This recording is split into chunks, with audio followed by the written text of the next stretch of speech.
IOC പ്ലാന്റിന് സമീപം അജ്ഞാതർ തീയിട്ടു. ഒഴിവായത് വൻ ദുരന്തം. കോഴിക്കോട് ഇന്ത്യൻ ഓയിൽ കോർപ്പറേഷന്റെ പ്ലാന്റിന് സമീപം അജ്ഞാതർ തീയിട്ടതായി പരാതി.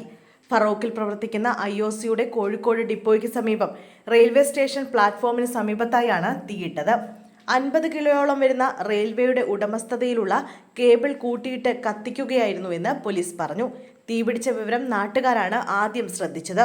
ഉടൻ തന്നെ ഇവർ മീഞ്ചന്ത ഫയർഫോഴ്സിൽ വിവരമറിയിക്കുകയും പറ്റാവുന്ന രീതിയിൽ തീ അണയ്ക്കാനുള്ള ശ്രമം നടത്തുകയും ചെയ്യുകയായിരുന്നു. വൈകാതെ തന്നെ ഇവിടെ എത്തിച്ചേർന്ന അഗ്നിരക്ഷാ സേന തീ പൂർണ്ണമായും നിയന്ത്രണ വിധേയമാക്കി. സമീപത്തെ അടിക്കാടുകളിലേക്ക് തീ പടർന്നിരുന്നെങ്കിൽ അത് പെട്ടെന്ന് തന്നെ IOCയിലേക്ക് വ്യാപിച്ച് വൻ ദുരന്തമുണ്ടാകുമായിരുന്നു. കേബിളുകൾ പൂർണ്ണമായും കത്തി നശിച്ചിട്ടുണ്ടെന്നും ഫയർഫോഴ്സ് ഉദ്യോഗസ്ഥർ അറിയിച്ചു.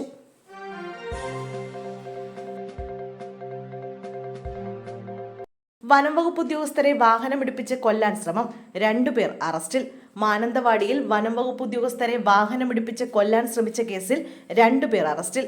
വാളോട് സ്വദേശികളായ ചാലിൽ വീട്ടിൽ CM അയൂബ്, കോമ്പി വീട്ടിൽ അബു എന്ന ബാബു എന്നിവരെയാണ് തലപ്പുഴ പോലീസ് അറസ്റ്റ് ചെയ്തത്.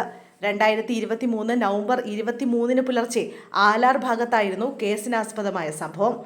പെരിയ 35 റേഞ്ച് ഫോറസ്റ്റ് ഉദ്യോഗസ്ഥനടക്കമുള്ള സംഘം വാഹന പരിശോധന നടത്തുമ്പോൾ ചന്ദനത്തോട് ഭാഗത്തു നിന്ന് വന്ന പ്രതികൾ സഞ്ചരിച്ച കാർ കൈകാണിച്ച് നിർത്താൻ ആവശ്യപ്പെട്ടപ്പോൾ വാഹനം നിർത്താതെ അമിത വേഗതയിൽ വനം വകുപ്പ് ഉദ്യോഗസ്ഥർക്ക് നേരെ പാഞ്ഞെടുക്കുകയും ഡിപ്പാർട്ട്മെന്റ് വാഹനത്തിൽ ഇടിക്കുകയുമായിരുന്നു.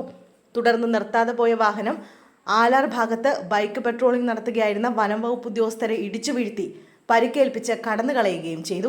വനം വകുപ്പ് ചുമത്തിയ കേസിൽ ജുഡീഷ്യൽ കസ്റ്റഡിയിൽ കഴിഞ്ഞു വരികയായിരുന്ന പ്രതികളെ ഇന്ന് പോലീസ് ഫോർമൽ അറസ്റ്റ് ചെയ്യുകയായിരുന്നു.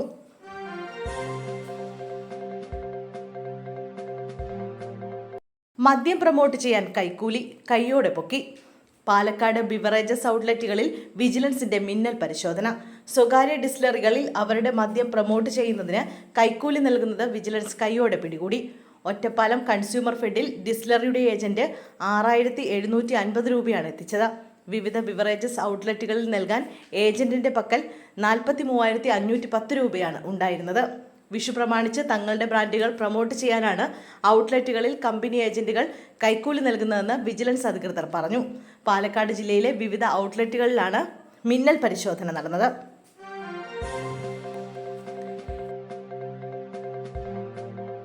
ഇടിമിന്നലോട് കൂടിയ മഴ. വരും മണിക്കൂറുകളിൽ 3 ജില്ലകളിൽ മഴ മുന്നറിയിപ്പ്.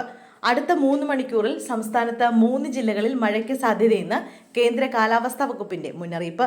ആലപ്പുഴ, പത്തനംതിട്ട, കോട്ടയം ജില്ലകളിൽ ഒറ്റപ്പെട്ട ഇടങ്ങളിൽ ഇടിമിന്നലോട് കൂടിയ മഴയ്ക്ക് സാധ്യതയെന്നാണ് കേന്ദ്ര കാലാവസ്ഥാ വകുപ്പ് അറിയിക്കുന്നത്.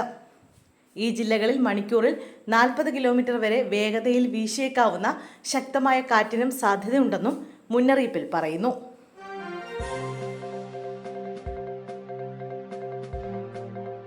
കായംകുളത്ത് ക്ഷേത്ര ഉത്സവത്തിനിടെ സംഘർഷം. കുരുമുളക് സ്പ്രേ അടിച്ച ശേഷം പോലീസുകാരെ മർദ്ദിച്ചു.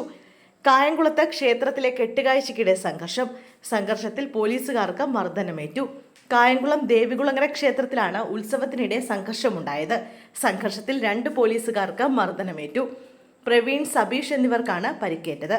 ഗുരുതരമായി പരിക്കേറ്റ CPO പ്രവീണിനെ പരുമല ആശുപത്രിയിൽ പ്രവേശിപ്പിച്ചു.